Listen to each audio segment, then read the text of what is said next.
handed me a list of conditions the first time I brought my granddaughter a birthday present. I was standing on the front porch of their house in Naperville, a wrapped copy of a chapter book tucked under my arm. My granddaughter Lily had just turned 7, and she'd told me on the phone that she wanted to read real books now, not picture books. And my daughter-in-law Sandra opened the door and said she needed to talk to me before I came in. She handed me a printed sheet, 2 pages, stapled. Visits must be scheduled a minimum of 72 hours in advance. No gifts without prior approval from both parents. No discussing household finances with my son. No taking Lily off the property without written permission submitted at least 5 days ahead. No posting photographs to social media. At the bottom of the second page, a signature line. I read it once, then I looked up at her. She smiled in a way that didn't involve her eyes at all. "Just so we're on the same page," she said. My son Douglas was somewhere behind her in the house. I could hear the television. He didn't come to the door. That was 2.5 years ago. I still have the book. It's on the shelf in my spare room, still wrapped. My name is Alan Marsh. I'm 58 years old. I spent 26 years as a project manager for a mid-sized construction company in the western suburbs of Chicago, and I took early retirement when my wife Carol got sick. Carol passed away 3 years ago, ovarian cancer, 7 months from the first symptoms to the end, and she spent most of that time refusing to let us feel sorry for her, which was both exhausting and one of the most remarkable things I ever watched a person do. She was the kind of woman who wrote thank you cards for thank you cards, who knew every neighbor's name within 4 blocks, who kept a running list on the refrigerator of things she wanted to cook for people when they were going through something hard. She loved Douglas the way only mothers love their sons, fiercely and without conditions, and she thought the world of Lily. She used to say that having a granddaughter was like getting to do the good parts of motherhood all over again, without the exhaustion. After Carol died, I thought the hardest part was going to be the mornings. She was a morning person and I was not, and she had been waking me up with coffee for 31 years, and the silence of 7 a.m. without her felt like a physical thing, like something had been removed from the air. I was wrong about what the hardest part would be. The hardest part was understanding, slowly and then all at once, that the family I thought I was still part of was being quietly rearranged around me. It hadn't started as hostility. That's the thing about this kind of situation that's hard to explain to people who haven't experienced it. It doesn't begin with someone being cruel. It begins with small adjustments, with reasonable-sounding explanations. My daughter-in-law Sandra was organized and particular, and I had always told myself that was simply her personality. She liked things a certain way. I respected that. I had never been the kind of father-in-law who drops by unannounced. I called ahead. I kept my distance. When they bought their house in Naperville, a nice 4-bedroom in a good school district, I gave them $45,000. It was most of what remained from a life insurance policy Carol and I had held together, money that had reverted to me after her passing. I didn't attach conditions. I didn't expect anything back. It was family money. They were family. I understand now that Sandra had a different framework for what that money meant. After Carol passed, I started coming by on Sunday afternoons. Douglas would pick up the phone if I called first, and Lily would run to the door. She was 4.5 then, and she called me Papa Al, which was a name she invented herself, and she said it every single time she saw me like it was the most satisfying word in the English language. Those Sunday visits were the best 2 hours of my week. We'd sit on the floor and do puzzles, or I'd push her on the swing in the backyard, or she'd show me whatever she was obsessed with that week. For about 3 months it was dinosaurs. Then it was horses. Then it was the solar system. And she made me memorize the planets in order, and she was very serious about it, but things started shifting. Maybe 8 or 9 months after Carol passed, the Sunday visits got shorter. Then there was the 72-hour notice requirement. Then I was asked not to bring snacks because of nutritional guidelines they were following. Then one afternoon I arrived on time, having called ahead, and Sandra told me at the door that Lily was tired from a birthday party the day before and it wasn't a good time. I had driven 40 minutes. I sat in my car in their driveway for a few minutes before I turned around and drove home. I mentioned it to Douglas that week. He said Sandra just needed things to run smoothly. He said Lily had been having some behavioral things at school and they were trying to keep her routine consistent. He said I knew how Sandra was, and there it was, that phrase. You know how she is. I had heard some version of it so many times by then that I had stopped really listening to it, but sitting there on that call, I heard it differently. What Douglas was telling me, without meaning to, was that he had stopped separating what Sandra wanted from what was actually right, that those were the same thing to him now. I don't know when that happened. I don't know if I could have stopped it if I'd noticed sooner. The printed list came about 4 months after that Sunday on the porch. 2 pages, stapled, with my name typed at the top. The signature line at the bottom. I didn't sign it. I called Douglas and asked if we could talk. He said he'd actually been meaning to call me too. We met at a Panera in Downers Grove, halfway between our houses. Neutral territory, which told me everything. He came in looking like a man who had prepared remarks. He talked about how Sandra felt the boundaries of their household weren't being respected, which I found genuinely confusing, since I had followed every rule she'd given me. He talked about how important it was for Lily to have a consistent, calm environment. And then he got to it. Sandra had a proposal. If I wanted to maintain regular access to Lily, she felt it was appropriate for me to contribute to Lily's household expenses. Not a one-time gift. Not whenever I felt like it. A recurring monthly contribution of $700 transferred to an account Sandra managed as a standing condition of being in my granddaughter's life. She called it a family caregiving support arrangement. Douglas said it without quite meeting my eyes. I looked at my coffee. I looked at him. He was 34 years old, sitting across from me in a Panera in Downers Grove, explaining to his father that seeing his granddaughter was going to cost $700 a month. I said I needed time to think about it. He nodded like that was a perfectly reasonable response to a perfectly reasonable request. The drive home was the quietest 40 minutes I can remember. I wasn't angry in the explosive sense. I was quiet in the way you get quiet when something has finally confirmed what you had been hoping wasn't true. I didn't sleep much that night. I sat at the kitchen table, the same table Carol and I had eaten breakfast at for 22 years in that house, and I thought about Lily saying Papa Al like it was the best word she knew. I thought about Carol saying getting to know a grandchild was like doing the good parts over again.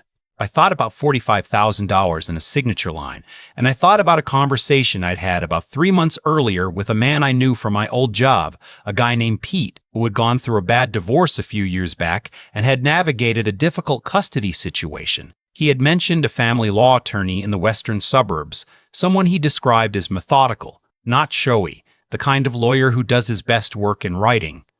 I had taken the attorney's name down to be polite. I went and found it. Her name was Catherine Booth. I called her office the next morning. Her assistant got me in that afternoon, and I spent most of an hour going through the situation as clearly and calmly as I could. Catherine listened without interrupting.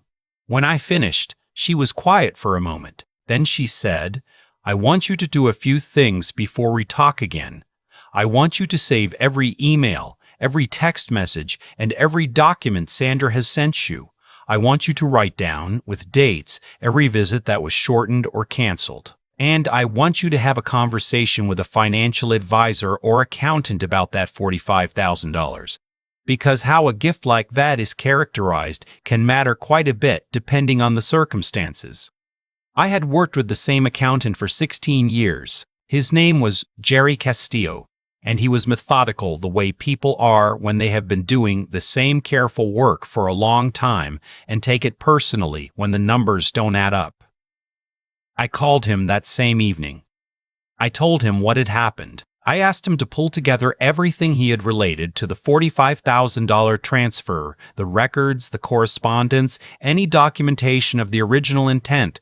What Jerry found took a few days to fully lay out. The $45,000 I had transferred to Douglas and Sandra had not gone entirely toward their mortgage down payment. Jerry walked me through a chain of transactions I hadn't looked at carefully at the time. About 8 months after the original transfer, a portion of those funds had moved out of their joint account and into a separate account. The account was in Sandra's name only. It had been opened just before the transfer started. Over the course of about 11 months, roughly $18,000 had moved into it in amounts small enough that they wouldn't catch your eye unless you were looking. Douglas's name was not on the account. I sat in Jerry's office for a long time after he finished explaining it. I thought about Douglas at the Panera, the coached expression, the careful language. I thought about whether he knew. The more I thought about it, the more I believed he didn't. And somehow that made it worse. Not better, worse. Because it meant he was also being managed, not just me. He was just closer to the center of it and couldn't see it from there. Catherine and Jerry worked together over the next several weeks. I kept going about my life. I kept calling Sandra and scheduling my visits. Keeping the 72-hour notice, bringing nothing without approval, parking where she wanted me to park. Sandra let me in for her 2-hour windows, and I sat in their living room and watched Lily do crafts and told her about the bird feeder I had put up in my backyard, and I didn't let anything show on my face. There was one afternoon where Lily climbed up next to me on the couch and put her head against my arm without saying anything and just sat there like that for a few minutes while she watched her show. I looked straight ahead and kept my breathing even. She asked me once during that period if I was okay. She was 7 years old. I said I was fine, just tired. She said I didn't seem tired. I seemed like something was on my mind. I told her I was thinking about how glad I was that she was my granddaughter. She considered that for a moment, then said, "That's a nice thing to think about," and went back to her craft project. She accepted it the way children accept things when they feel secure, which meant I had done my job. In the 6th week, Catherine told me we had enough to move. She had prepared a formal demand letter that laid out 2 things. First, it documented the $45,000 I had transferred and made the case that, given the way the funds had been redirected, a portion moved into an account I had no knowledge of. For purposes that had nothing to do with the stated intent of the gift, there was a reasonable legal basis to pursue recovery of that portion as an undisclosed diversion of family funds. Second, it formally asserted my rights as a grandparent under Illinois law. Illinois does have a statute, 750 ISL.H 670.9, that allows grandparents to petition for visitation when it has been unreasonably denied and when the denial causes harm to the child's mental, physical, or emotional health. The letter was precise. It was not inflammatory. It simply made clear in the language that matters in these situations that I understood my position and was prepared to act on it. Jerry had prepared a financial summary alongside it. Every transfer, every date, the account in Sandra's name, the amounts, a clean documented record of where $18,000 of the $45,000 had gone and when. I put both documents in a large envelope. I called Douglas that week and asked if I could come by Saturday as usual. He said yes, of course. I drove out to Naperville with the envelope on my passenger seat. Sandra answered the door. She had the careful, pleasant expression she usually wore when I arrived. I could hear Lily somewhere in the back of the house, talking to herself the way she does when she's playing something that requires narration. I said I had something for Douglas. Sandra started to say that it wasn't a great time, that Douglas was dealing with some things, and I said gently that it would only take a moment. I asked her to get him. She looked at the envelope and then at me, and she went to get him. Douglas came to the door. He saw the envelope. Something moved across his face. Not alarm, not yet. More like a man recognizing a shape he doesn't fully understand yet but senses means something. I handed it to him. He opened it there in the doorway. Sandra just over his shoulder, and he started reading. I watched his expression go through several things. First confusion, then concentration, then something harder. He looked up at me. "Dad, what is this?" "A letter from my attorney and a financial summary from my accountant," I said. "I think you'll want to read both of them carefully, and then I think you'll want to have a conversation with Sandra." He looked at her. She looked at the envelope. "Whatever he's told you," she started. "Sandra," I said quietly, The account is in the summary. The transfers are dated. All of it is documented. I want to be clear about something. I was not angry in that moment. I had been sitting with this for 6 weeks. I had made my calculations. I had checked my load-bearing assumptions the way I spent 26 years checking them before anything was built. There was nothing left in me that needed to get loud. I'm not here to cause a scene, I said. I'm here because Douglas deserves to know what's been going on, and because I deserve to know my granddaughter. Lily appeared at Douglas's side then. She came around from behind him and looked up at me with that very serious look she gets. "Papa Al," she said, like she was confirming something. "Hey, Bug," I said. Douglas looked at me over her head. I don't have a clean word for his expression. It was the face of someone who has just been handed the answer to a question he had been carrying around for a long time without quite knowing how to ask it. "Come in, Dad," he said. We sat at their kitchen table for nearly 2.5 hours. Sandra, at first, had explanations. The account was for long-term savings. It was for household contingencies. It was being managed carefully. But the documentation was specific, and at a certain point, explanations stop working when the record is clear, and she went quiet and stayed quiet, and that was the end of her having a story to tell about it. Douglas called Catherine himself the following week, not as an adversary, as someone who wanted to understand what his options were and what had actually happened. There were a lot of conversations after that, many of which I was part of and many of which I was not. I'm not going to try to tell Douglas's story for him. That belongs to him. What I can tell you is that 8 months after that afternoon in their doorway, I was picking Lily up every other Saturday morning and taking her to the nature preserve about 20 minutes from my house, where there are trails along a creek and a meadow where you can see red-tailed hawks if you're patient and quiet enough to wait for them. Lily has decided she wants to be a wildlife biologist. She has a notebook she brings, and she draws the birds in it, badly, with total confidence. She draws them the way children draw things when they love them. Not accurately, but with real attention. The $45,000 was addressed as part of the legal separation agreement. Douglas kept the house and most of the equity after the mortgage. The $18,000 that had been moved into Sandra's account was recovered in full as part of the settlement, which Catherine said was the best outcome we could have reasonably expected. The rest of it, the stress, the years, the Sunday afternoons I had driven 40 minutes to be turned away at the door, some of that you don't get back. That's just what it cost. Here's what I want to say. If you're a parent or grandparent somewhere watching this and feeling something familiar, what Sandra did has a name. It's called coercive financial control, and it shows up in family situations more often than people want to acknowledge. The pattern is usually the same. Someone in the family creates a system in which access to the people you love is made conditional. You learn that your presence is something to be managed rather than welcomed. And because you're a reasonable person, because you trust the people you love, because you don't want to make things worse, you absorb it. You follow the rules. You show up on time. You park where they tell you. You bring the approved snacks. You sign the check-in sheet.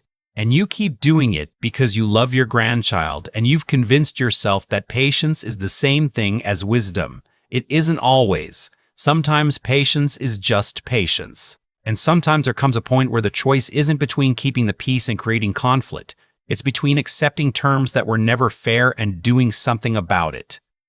Know your rights. In Illinois and in most states, grandparents have legal standing to petition for visitation rights when access has been unreasonably withheld and when that denial is harming the child. It is not an abstract protection. It is something you can actually use. Look up your state statute. Talk to a family law attorney before you decide you don't have options. Most of them will give you a consultation for free. Document everything. Texts, emails, the dates of canceled visits, the rules given to you verbally. Write them down the same day with the exact date. Not because you want to fight, but because documentation protects you if the fight finds you anyway.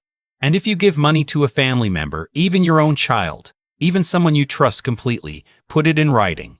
Not because you're suspicious, because a simple letter confirming the amount, the purpose, and whether it's a gift or a loan protects the relationship as much as it protects you. I didn't do that. I learned what it cost not to. Last week, Lily lost her second tooth. She called me from her dad's cell phone and she was so excited she kept starting sentences and abandoning them halfway through. I drove over and brought her one of those little felt tooth fairy pouches my wife Carol used to make. She made them for every kid in our neighborhood. One of those small things she did that nobody asked her to do and everybody remembered. I still had a few in a box in the closet. Lily thought it was the most important object she had ever held. I took a photo of her holding it up, grinning that gapped grin. I have it on my phone. I printed one and put it on my kitchen windowsill next to the one of Carol holding Lily in the backyard the summer before she got sick, when Lily was barely walking and Carol was laughing at something off camera. Carol would have made an enormous deal out of that tooth. She would have called her sister and her neighbor Patrice and probably the woman at her book club she only half liked. She would have gotten a card. She would have made it a whole occasion. I like to think she knew about it anyway. She usually knew about it anyway. She usually knew about things. I'm not a man who believes the universe keeps score in any mystical sense. I don't think Sandra lost her marriage because she deserved punishment, or that I got my Saturday mornings with Lily back because I earned some cosmic reward. I think what actually happened is simpler and, in its own way, more instructive than any notion of fate. What happened is that Sandra built something on a foundation she thought was invisible, and it wasn't. That's all. The transfers were dated. The amounts were documented. The account was in her name. She had been careful enough to move money in small increments, but not careful enough to understand that careful and invisible are not the same thing. The whole structure she had constructed, the rules, the conditions, the monthly fee for a grandfather to see his granddaughter, it rested entirely on the assumption that I would never look closely, that I was the kind of man who loved too much to ask hard questions. She read me wrong. Not because I'm exceptional.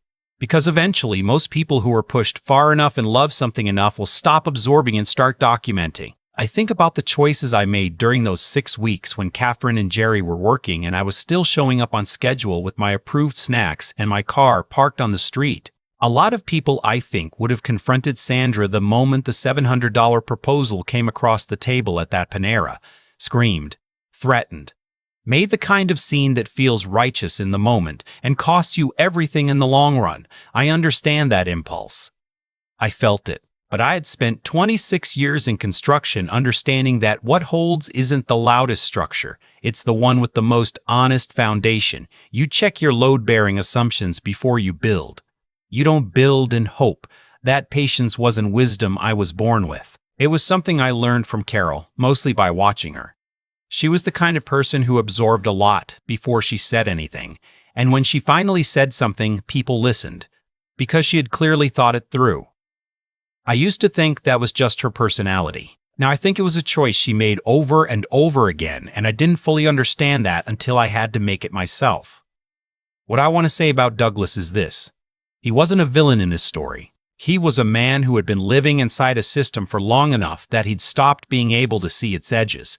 That happens to people. It happens slowly, in the same way the Sunday visits got shorter slowly, in the same way the rules accumulated one at a time until they filled 2 stapled pages. Douglas didn't wake up one morning and decide to become someone who asks his father to pay to see his granddaughter. He got there by degrees. And when he finally had the documentation in his hands and he could see the whole shape of it, his face didn't look like guilt, it looked like relief. Like a man who had been carrying something confusing for years and had just been handed the explanation. That matters to me. That's the part of the story I think about most. Not the $18,000, not the legal letter. The look on his face when it finally made sense. We are repairing something, Douglas and I. It's slow, but it's real. And Lily still calls me Papa Al with the same emphasis she always has, like it's the most satisfying word she knows. Some things hold even when everything around them is being taken apart and rebuilt. You find out which ones only after the pressure is applied.